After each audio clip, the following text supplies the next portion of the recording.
नमस्कार दोस्तों, आज हम एक बहुत ही खास सफर पर जा रहे हैं, मानव सभ्यता के इतिहास के सफर पर। यह सफर हमें उस समय में ले जाएगा जब हमारे पूर्वजों ने पहली बार इस धरती पर कदम रखा था। हमारी कहानी शुरू होती है प्रागैतिहासिक काल से, जो एक बहुत बड़ा समय था जो लगभग 2.5 लाख साल तक चला। इस युग को 2 हिस्सों में बांटा गया है, पुरापाषाण काल और नवपाषाण काल।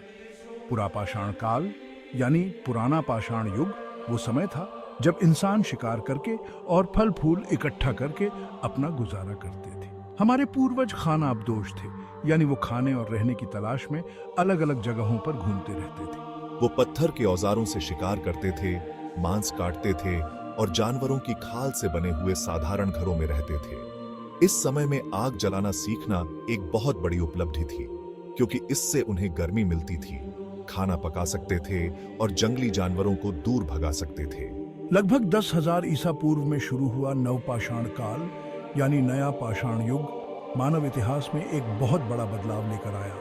इस दौरान हमारे पूर्वजों ने खेती करना और जानवर पालना सीख लिया, जिससे वो एक ही जगह पर बसने लगे और गांव बनाने लगे। खेती के आने से गांवों का जीवन शुरू हुआ। नए नए आविष्कार हुए, जैसे मिट्टी के बर्तन और कपड़े बुनना, और धीरे धीरे गांव बड़े होने लगे। जैसे जैसे लोग एक साथ रहने और काम करने लगे, उन्होंने और भी जटिल सामाजिक ढांचे, मान्यताएं और कला के रूप विकसित किए। प्रागैतिहासिक काल ने मानव रचनात्मकता, अनुकूलन और बदलाव की नींव रखी, जिसने आने वाले युगों को आकार दिया।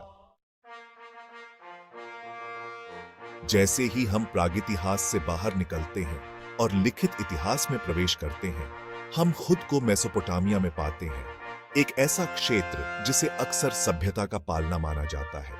लगभग 3,500 ईसा पूर्व से शुरू होकर टाइग्रिस और यूफ्रेट्स नदियों के उपजाऊ मैदानों पर कई अलग अलग संस्कृतियां और साम्राज्य पनपे, जिन्होंने मानव इतिहास पर एक अमिट छाप छोड़ी। मेसोपोटामिया के लोगों ने शहरों, लेखन, सरकारों और कानूनों को विकसित करके मानव प्रगति में महत्वपूर्ण योगदान दिया।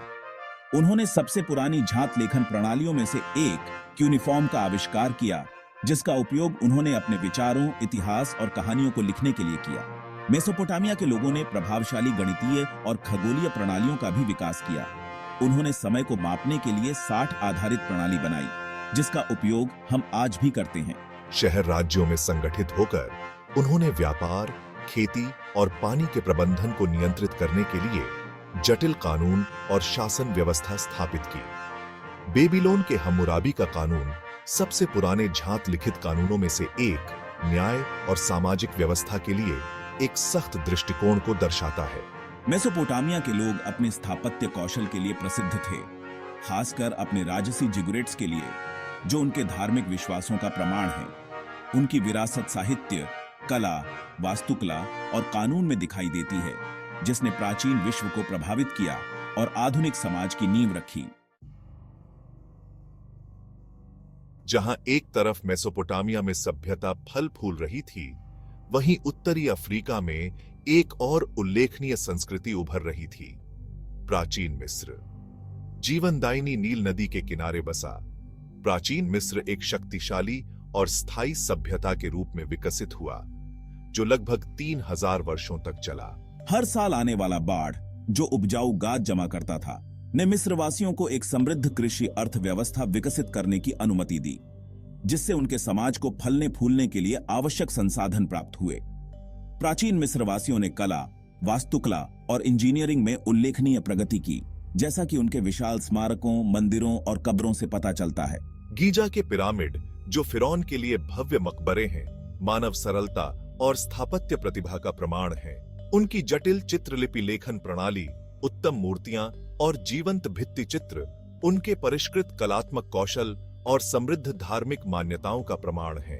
फिरौन, जिन्हें जीवित देवता माना जाता था, के नेतृत्व में मिस्रवासियों ने एक अत्यधिक केंद्रीकृत सरकार विकसित की, जिसने हजारों वर्षों तक राजनीतिक और सामाजिक स्थिरता बनाए रखी। उन्होंने गणित, चिकित्सा और खगोल विज्ञान में प्रगति की। उन्होंने एक कैलेंडर विकसित किया, जो हमारे आधुनिक कैलेंडर का आधार बन गया। प्राचीन मिस्र की विरासत, इसकी स्थायी स्मारकों, वैज्ञानिक उपलब्धियों और सांस्कृतिक समृद्धि में सन्निहित ने कल्पना को मोहित करना जारी रखा है और दुनिया को प्रेरित किया है।